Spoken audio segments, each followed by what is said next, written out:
Welcome back. Now, in sport, Nigeria are on the brink of securing a place in the final stages of the World Cup qualifiers. The Super Eagles only need to take 1 point off Malawi in Saturday's match in Calabar to go through. However, coach Stephen Keshi says his team can't afford to sit back. Malawi needs to win this match to go through to the final of the African playoffs for the World Cup qualifiers. Malawian coach Tom Saintfiet has taken charge with the sole purpose of beating Nigeria, and he's doing it for free.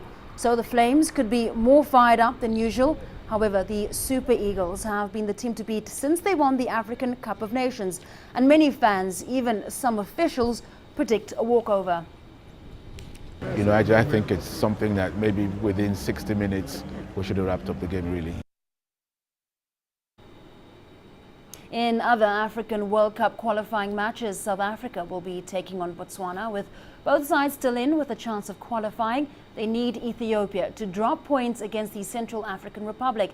If that happens, one of the Southern African teams can then take advantage, and the mood in both camps is high. CCTV's Dan Williams reports.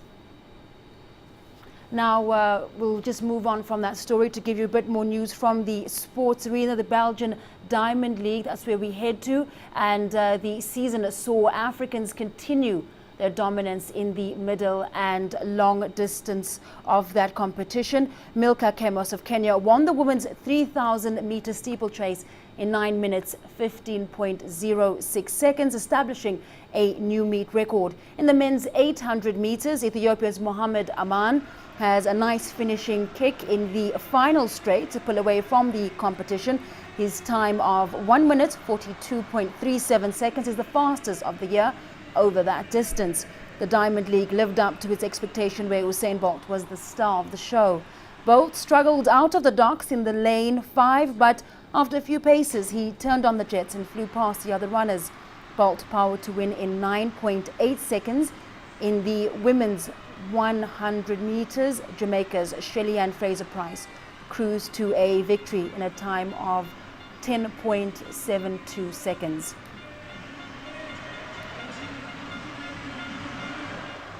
It's always good to finish off with a win and injury-free, and that's what I did. But when I come to Brussels, it's always given me energy to come out here and run fast and do well, so I'm always happy to be a part of greatness. I'm feeling very happy. I don't care about the time, so I'm just happy that I came second and I won the diamond again. Now, let's return to that story we promised you earlier, looking at some of the World Cup qualifying matches. South Africa is indeed taking on Botswana. Both sides are, of course, still in with a chance of qualifying. They need Ethiopia, however, to drop points against the Central African Republic. And if that happens, one of the Southern African teams can then take advantage. Now, let's have a look at that story. Dan Williams reports. Getting ready for the big kick-off. For South Africa's national team, this weekend will either be remembered as a magical upturn in their fortunes or a realisation that Bafana's World Cup hopes are over. In short, South Africa need to beat Botswana here at the impressive Moses Mabhida and hope Group A leaders Ethiopia draw or lose to the Central African Republic. After all the talk, coach Gordon Igesund feels his side is fully focused on the job in hand. They know exactly what's needed, and I think I spent a little bit of time, not too much, but a little bit of time explaining to them not to worry about what's going on elsewhere. You know, let's just make sure that we win this game, which is the most important thing for us. And also, I've also stressed to them that, you know, a lot of people are just writing off Botswana. You can't write any team off in World Cup football or any international football match for that matter. And Botswana are a formidable team, but I believe that we will do well out there. I believe we're going to do well with the focus the players have got right now.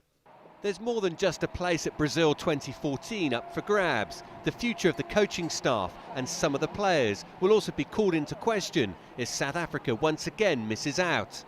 But Igesund feels there is more than just an outside chance that Ethiopia's opponents, the Central African Republic, can do his side a favour. You'll see for yourself when we get the result, Car in Ethiopia.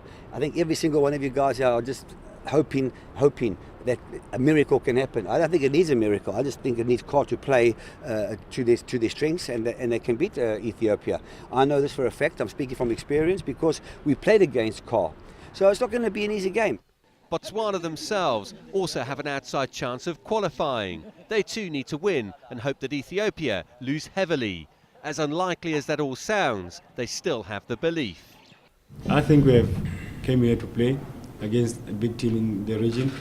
It's not our first time to play the powerhouse of Africa. We have been there before. I think the mood is 100%. So the stage is set for what promises to be a thrilling encounter between two southern African sides. But victory for either team could be bittersweet if news then filters through that Ethiopia have won their match against the Central African Republic. The joy of winning would then be replaced by tears and further self-analysis. Dan Williams, CCTV, Durban, South Africa. To Madagascar now, Africa's Kung Fu Championships have got underway today. One young Zambian is showing there's far more to this martial art than merely winning. CCTV's Celestine Carone has more. A form of fighting that dates back to ancient times, delivered in Antananarivo with a little African flair. The Egyptians brought the largest traveling team to this wushu tournament, 12 fighters all expecting to win. No, it's not secret because the Egyptians have the good team, national team, and they also have the good experience because the Egypt in last championship is have second place, the China's first and the Egypt second in the world, so that they have the good experience. No one could accuse Farai Mangawa of being too experienced, but he certainly believes in himself. It depends with your gift. God gives gifts. It's not everyone who can be a footballer. There are some who can be karatekas, wushu art, so it depends with your gift from God. The 22-year-old is a sole representative for Zambia. Back home, his father is a martial arts president, and that's how he got into Kung Fu. He still has a lot to learn. For the Zambian, I think that for the first time, because this is the first time he came in Sanda. No experience, even the rules, he did not know. So as he's an African, I prefer to coach him and show him the rules, show him the way to win. But no problem, maybe next time he'll win. On Friday, though, it was a painful lesson. After this flooring, Mangawa had to retire. He may be down, but he is definitely not out. I didn't expect to lose like that. I expected to become the champion. But anyway, it's my first time to compete in Sanda, so at least I have an experience with it. Yes, next time I'm going to do my best. Wushu's hierarchy in African sport is evident in this competition, with some countries featuring very lean squads. But the organizers are optimistic that this form of martial art will soon pick up popularity across the continent. Celestine Carone, CCTV, Antananarivo, Madagascar.